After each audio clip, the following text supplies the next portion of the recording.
just recap. If you don't have code blocks yet, you can just use this online compiler, onlinegdb.com/online underscore C++ underscore compiler, right? So this is the basic appearance of it. Include IO stream. We're gonna include, because we're using string and whatnot, we're gonna include that. But first and foremost, for you guys who are here for the first time, include IO stream is just basically we are including this is called a header library, right? And when we include a particular header library, we'll then be able to use certain functions that is embedded inside the library. So the number 9, line 9 here is just to include a library that has functions such as C inside, meaning get the input, provide the output, and so on, C in and C out. We won't be able to use those things. Is that clear? You won't be able to use C in and C out, meaning input and output, if you don't include the library called IOStream.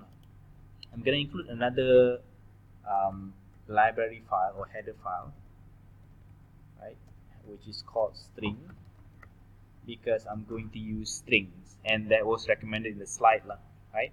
Some compiler maybe you won't have to do this, but I'm just going to do it anyhow, just to be safe, right?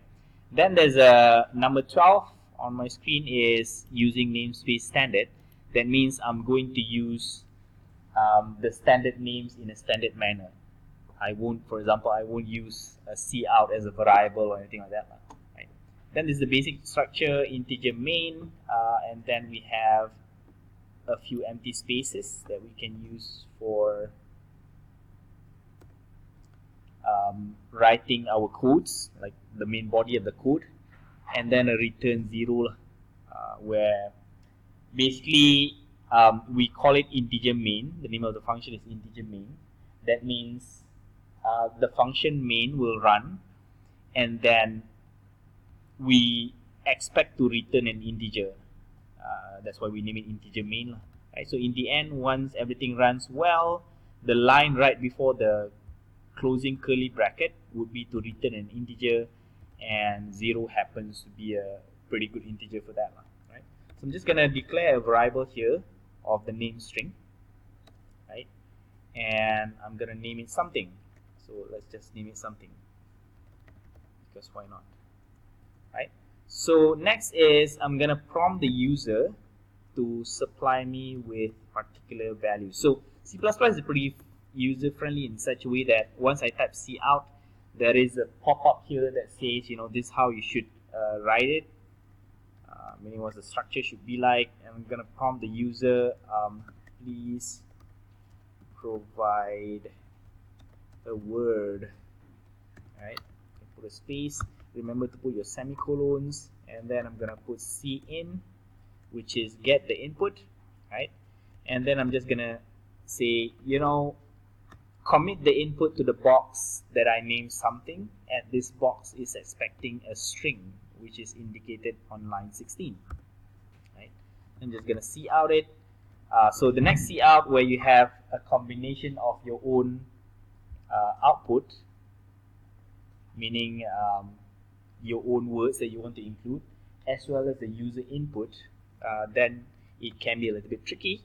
It can be so this is your word, for example. Just put a colon, right? Then I need to put those arrow bracket thingy, pointy brackets. Then I'm just gonna put something, and then I'm done, right? So I'm done with this first challenge number 1, which is the C++ program will ask for a word and then outputs the word, right? Oopsie. Right, so I'm just gonna run that, and then the program will prompt for any kind of word. Right, so I'm just gonna supply any kind of word, any word, and then I press enter, and then this is your word, any word, right? Press enter to exit the console, right? So that's a